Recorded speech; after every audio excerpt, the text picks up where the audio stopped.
Bom dia, primeiro ano de Geografia. Vamos para a semana 1 da apostila, capítulo 1, né? Vamos fazer o capítulo 1. Então nós vamos estudar sobre o espaço urbano, sobre o processo urbano, né? Então vamos lá, o ranking, né? O top ali, a decoreba, né? Então nós temos Tóquio, Nova Delhi, São Paulo e Xangai como as grandes, 4 grandes cidades do planeta, né? Não são grandes cidades, são cidades ali conurbadas, que a gente vai aprender daqui a pouco. Ou seja, tem várias cidades dentro das cidades, né? Quem já morou em São Paulo sabe. A cidade de São Paulo é tão grande que precisa de subprefeituras. Além da prefeitura, você tem que ter as subprefeituras para poder organizar, de tão grande que funciona São Paulo. E não é só as cidades, é todo o entorno, as outras cidades que orbitam ao redor dessa cidade principal. Então nós temos aí um processo ambíguo. O processo de urbanização e industrialização, eles são concomitantes, ou seja, uma cidade ela cresce quando o processo de industrialização aumenta, e aí vai gerar um aumento do urbano. Por quê? As pessoas vão morar onde tem dinheiro, né? Onde tem emprego. Consequentemente, se vai uma indústria para a cidade, as pessoas vão para essa cidade para conseguir um emprego nessa indústria. Consequentemente, elas vão morar e o urbano vai crescer. Então, o processo de urbanização e industrialização, eles estão relacionados, tá? Outra coisa que é importante é a vida urbana. Por quê? Essa ideia a partir do século XVIII de vida urbana, né? Antes o tempo não era no relógio, era o tempo do campo, do sol, né? O sol caiu, acabou o trabalho. Hoje não, a vida urbana, principalmente em grandes cidades, é 24 horas. Você pode encontrar tudo 24 horas. Academia, restaurantes, entretenimento e trabalho 24 horas, né? Não existe mais essa ideia. O nosso horário agora é devido ao relógio, né? Quase cronômetro às vezes, né? E não ao tempo do campo. Tem essa ideia de vida urbana. Processo de metropolização é quando uma cidade começa a crescer e se transformar em uma metrópole, né? Então uma cidade intermediária começa a crescer e se transformar em uma metrópole por algum fator, alguma fagulha que faz isso. Nosso caso mais próximo aqui é Santos. E qual é a fagulha desse crescimento? O porto, claro, né? O porto traz investimento, com o investimento as pessoas vêm e aí a cidade começa a crescer, tá bom? Alguns conceitos de urbanização. Então nós temos a ideia de conurbação. O que é conurbação? Cidades conurbadas são cidades interligadas. Processo de conurbação é um processo onde as cidades começam a se interligar. Como assim? Serviços de saúde, segurança, economia. Eu moro na Praia Grande e trabalho em Santos, ou seja, é uma região conurbada, né? Que depende de Santos. Por exemplo, uma pessoa que fica doente em Mongaguá e não tem tratamento para o câncer, ela tem que ir até a Santa Casa de Santos. Então você tem uma conurbação, uma união. Não é o nosso caso da região metropolitana da Baixada. Estou dando um exemplo local, né? É o caso, por exemplo, de São Paulo, onde você tem São Paulo, você tem o ABC, todas elas, Diadema, Osasco, todas elas circulando ao redor de São Paulo, da cidade de São Paulo. Então conurbação é a união, tá?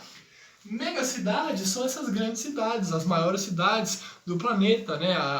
Do ponto de vista populacional, econômico e urbano, né? Tóquio, Xangai, Londres, Nova York, São Paulo, né? Cidade do México, grandes cidades, né? Que giram o capital e a economia de modo muito dinâmico. Temos as megalópolis, que aí sim é do ponto de vista urbano-espacial, e temos a cidade global, que é uma influência global. Por exemplo, algo que aconteça em Londres vai influenciar o mundo todo. Algo que aconteça em Nova York influencia o mundo todo. Por exemplo, se acontece um atentado terrorista em Nova York, todos os noticiários do mundo vão noticiar. Se acontecer um atentado terrorista em Lagos, na Nigéria, já não vai ser a mesma coisa. Entendeu? Então são cidades que influenciam o mundo todo. Por quê? Porque nós temos a ligação econômica entre elas, a ligação entre as bolsas de valores. E se cai a bolsa de valores de Nova York, vai cair aqui, vai cair lá. Então é uma ligação econômica também. E aí os problemas dessa urbanização. Nós temos uma rede urbana. O que é uma rede urbana? É uma classificação. Então vamos fazer pelo Brasil, que nós vamos fazer no próximo capítulo, na semana que vem. Então, por exemplo, o que é uma rede urbana? É uma hierarquia. Você tem uma cidade principal, depois você tem outras cidades com importância razoável e assim por diante, né? Então, por exemplo, qual é a cidade mais importante do Brasil? Todo mundo sabe, São Paulo. Depois de São Paulo, vamos colocar o quê?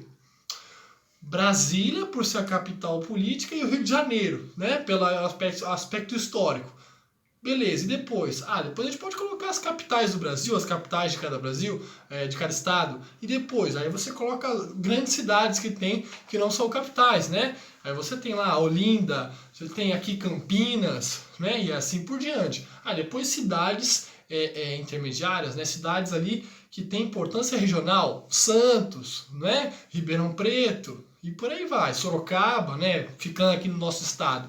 Então, uma rede urbana em relação à importância econômica, importância social e importância política, né? Ou cultural.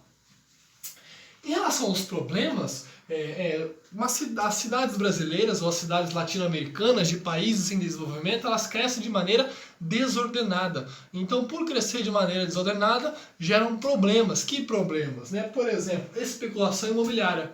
Se você vender um imóvel aqui em Santos e for comprar em São Paulo, você vai ver que não vai conseguir. Um apartamento de um quarto, o mesmo preço, não vai conseguir. Por quê? Tem muita especulação, as pessoas aumentam muito o preço, porque tem muita procura, muita gente querendo morar em São Paulo, né? Então você tem muita procura. Então essa especulação, aumento de preço. Outro aspecto é o que? O déficit. Déficit habitacional, por exemplo, tem um momento numa cidade que ela chega à sua saturação. Você colocar um prédio do lado do outro, vai ter um momento que não vai dar. Mesma coisa que querer colocar 70 alunos dentro de uma sala de aula, não vai dar. Então o que acontece? Começa a ter déficit, ocupações irregulares, favelas, comunidades, não é? E o aumento dessa cidade vai absorvendo as únicas regiões de vegetação que tem próximo a rios, e aí tem os problemas que nós temos aqui lá em São Paulo, como enchentes, né, e alagamentos. Então são esses problemas urbanos por causa desse crescimento desordenado, né? O saneamento fica deficitário porque essa cidade começa a crescer muito, né? Não tem para onde escoar a água, o lixo, e também a macrocefalia, né? A macrocefalia seria o quê? A falência desse gerenciamento de uma cidade, né? Então o trânsito parado, lixo, violência, problemas urbanos, enchente, isso é tudo fruto do quê? De uma cidade que cresce desordenadamente. Bom,